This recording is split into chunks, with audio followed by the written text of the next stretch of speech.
دیکھیے یہ اصول کی بات بتا رہے شیخ ربیع المدخلی حفظہ اللہ کہ جن حدیثوں سے پتہ چلتا ہے کہ مردے سنتے ہیں انہیں مخصوص حالات پر معمول کیا جائے گا، کیونکہ مخصوص حالات کے لیے مطلق طور پر نہیں آیا، مطلق طور پر جو آیا ہے مردوں کے بارے میں وہ عدم سماع کی بات آئی ہوئی ہے، قرآن میں ہو یا حدیث میں ہو، تو ظاہر سی بات ہے ہم پہلے یہ عقیدہ رکھیں گے مطلق طور پر کہ مردے نہیں سنتے ہیں، یہ قرآن میں بھی ہے حدیث میں جگہ جگہ مطلق طور پر، اور بعض خاص حالتوں میں اس چیز کا بعض خاص حالتوں میں بعض مردوں کے لیے، تو ان خاص حالتوں میں ان بعض مردوں کے لیے جن کا سننا جو ہے ثابت ہے اس کو مانا جائے گا۔ تو وہی کہہ رہے ہیں کہ جن حدیث سے پتہ چلتا ہے کہ مردے سنتے ہیں ان کا تعلق مخصوص حالات سے ہے تو انہیں انہی مخصوص حالات پر معمول کیا جائے گا، ان کے اندر توسل نہیں کیا جائے گا کیونکہ اس کا تعلق غیبی امور سے ہے۔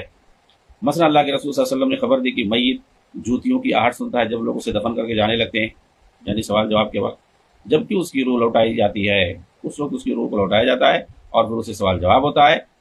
تو لوگ جب وہاں سے اس کو جو ہے دفن کر کے اور اس کے حق میں دعائیں مغفرت وغیرہ کر کے آنے لگتے ہیں تو وہ جو ہے لوگوں کی جوتیوں کو کی آہٹ کو سنتا ہے، اس لیے کہ اس وقت اس کی روح لوٹائی جاتی ہے سوال جواب کرنے کے لیے، چنانچہ اس وقت وہ جوتوں کی آہٹ کو سنتا ہے، چنانچہ اسی وقت اور یہ اسی وقت کے لیے خاص ہوگا، اس کے اندر توسل نہیں ہوگا۔ پھر جب اس کی روح علیین میں لوٹا دی جاتی ہے تو اسے معلوم نہیں رہتا کہ زمین پر کیا ہو رہا ہے، اب اس کی روح علیین میں چلی گئی ہمیشہ ہمیشہ کے لیے، اس کی روح سجین میں چلی گئی ہمیشہ ہمیشہ کے لیے، اگر وہ نیک نہیں ہے تو، اگر وہ کافر ہے، اگر وہ فاسق، اگر وہ جو ہے کافر ہے یا جو ہے وہ منافق ہے یا مشرک ہے تو۔ اس کے علاوہ جسے ایک تو یہ ثابت ہے حدیثوں سے کہ جب دفن کر کے آنے لگتے ہیں تو جوتے کی آہٹ کو سنتا ہے مردہ۔ اسی طریقے سے ایک واقعہ ثابت ہے غزوہ بدر میں کہ جو اہل قلیب کے بارے میں ہے، اہل قلیب وہاں پہ بدر کے اندر ایک کنواں تھا، اسی کنویں میں جو لوگ مکہ والے بدر کے میدان میں مارے گئے تھے، قتل ہوئے تھے 70 لوگ، ان کو جو ہے اسی کنویں میں ڈال دیا گیا تھا کھینچ کر کے، وہ قلیب، تو اب جو ان کو اسی میں ڈالا گیا تو ان کو اہل قلیب کہتے ہیں۔ اہل قلیب کے بارے میں پھر وہ وہاں پہ جب سارے لوگوں کو ڈال دیا گیا قبر میں لا کر کے قلیب میں یعنی اس کنویں کے اندر، تو وہاں پر اللہ کے رسول نے جا کر کے کھڑے ہو کر ان کو مخاطب کیا، بعض لوگوں کو تعجب ہوا، حضرت عمر رضی اللہ عنہ اور دوسرے لوگ کہ اللہ کے رسول یہ لوگ تو مردے ہیں، ان کو آپ جو ہے مخاطب کر رہے ہیں، ان سے آپ بات کر رہے ہیں، تو آپ نے کہا کہ اس وقت یہ جتنا سن رہے ہیں اتنا تم نہیں سن رہے ہو، تو ظاہر سی بات ہے وہ مخصوص حالت ہے، وہ مخصوص حالت ہے۔ دیکھیے جو ہے کیا انہوں نے لکھا ہے کہ اہل قلیب کے بارے میں، اہل قلیب کے بارے میں وارد ہوتے، اہل قلیب وہی مکہ والے جن کو گھسیٹ کے لا کر کے قلیب کے اندر کنویں میں پھینک دیا گیا تھا۔ جو قریش کے رؤساء تھے، سردار تھے سب، جیسے ابو جہل ہے، عتبہ ہے، شیبہ ہے، ولید بن عتبہ ہے، امیہ بن خلف ہے، نبی صلی اللہ علیہ وسلم نے مار کے بدر کے بعد تیسرے دن حکم دیا کہ انہیں قلیب بدر میں ڈال دیا جائے، چنانچہ ان سب کو اس میں ڈال دیا گیا سوائے امیہ بن خلف کے کہ اس کا جسم بکھر گیا تھا، پھٹ گیا تھا، تو اللہ کے رسول نے وہاں جا کر کے قلیب بدر وہاں جا کر کے ان کو خطاب کیا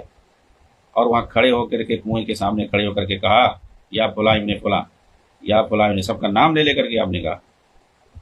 کیا کہا آپ نے، ایسرکم انکم اطعتم اللہ ورسولہ فإنا قد وجدنا ما وعدنا ربنا حقا فهل وجدتم ما وعد ربكم حقا۔ آپ نے فرمایا اے فلاں بن فلاں، اے فلاں بن فلاں، کیا تمہارے لیے یہ بات بہتر نہیں تھی کہ تم نے دنیا میں اللہ اور اس کے رسول کی اطاعت کر لی ہوتی تو کتنا اچھا ہوتا تم لوگوں کے لیے، اور سنو بے شک ہم سے ہمارے رب نے جو وعدہ کیا تھا وہ ہمیں پوری طرح حاصل ہو گیا، تو کیا تمہارے رب کا تمہارے ساتھ جو وعدہ تھا عذاب کا یعنی وہ بھی تم کو پورا ملا یا نہیں، یہ بات آپ مجھ سے کہیں۔ کہتے ہیں فقال عمر یا رسول اللہ ما تکلم من اجساد اللہ ارواحا، حضرت عمر رضی اللہ تعالیٰ عنہ نے کہا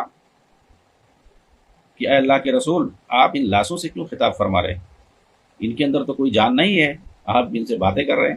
ان کو پھٹکار رہے ہیں، انہیں آر دلا رہے ہیں۔ تو اس وقت نبی صلی اللہ علیہ وسلم نے فرمایا تھا والذی نفسی بیدی والذی نفس محمد بیدی ما انتم باسمع لما اقول منہم، میں اس وقت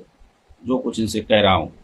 اس ذات کی قسم جس کے ہاتھ میں محمد کی جان ہے، میں جو کچھ اس وقت ان سے کہہ رہا ہوں تم لوگ ان سے زیادہ نہیں سن رہے ہو، وہ میری بات ان سے زیادہ سن رہے ہیں۔ قتادہ بیان کرتے ہیں، دیکھیے اسی حدیث کے اندر، یہ صحیح بخاری کے اندر ہے، یہ قتادہ جو حدیث کے راوی ہیں یہ تابعین ہیں، کبار تابعین میں ان کا شمار ہوتا ہے، سینکڑوں نہیں ہزاروں صحابہ سے ان کی ملاقات ہے. یہ جو ہے اس حدیث کا مطلب بتا رہے ہیں. یہ جو اللہ کے رسول ان کو خطاب کر رہے تھے، مردوں کو، لاشوں کو خطاب کر رہے تھے، اس کا مطلب کیا ہے؟ کہہ رہے ہیں احیاہم اللہ حتی اسمعہم قولہ صلی اللہ علیہ وسلم توبیخا وتصغیرا ونقیمتا وحسرتا وندما. یہ جو ہے تفسیر بتا رہے ہیں کہ جو ہے اللہ تعالیٰ نے انہیں اس وقت زندہ کر دیا تھا، ان کی روحوں کو کنویں کے اندر لوٹا دیا تھا اس وقت، تاکہ نبی صلی اللہ علیہ وسلم انہیں اپنی بات سنائیں، اور اس کی وجہ سے انہیں ان کی ڈانٹ، ان کی توبیخ، ان کی ذلت، ان کی نامرادی ہو، اور ان کے لیے حسرت اور ندامت ہو، افسوس کرے. یہ اصل مقصد تھا. تو یہ جو اس مخصوص حالات کے لیے، چنانچہ اس کو بھی اسی حالت کے لیے مقید کر دیا جائے گا. شیخ ربیع المدخلی حفظہ اللہ کہہ رہے ہیں اس کو اسی حالت کے ساتھ مخصوص مانا جائے گا. یہ سب کے لیے نہیں ہے کہ اب آپ جو ہے کوئی مر جائے، آپ جا کر کے اس سے تم مخاطب ہو کر کے بولنے لگو اور میری بات سن رہا ہے.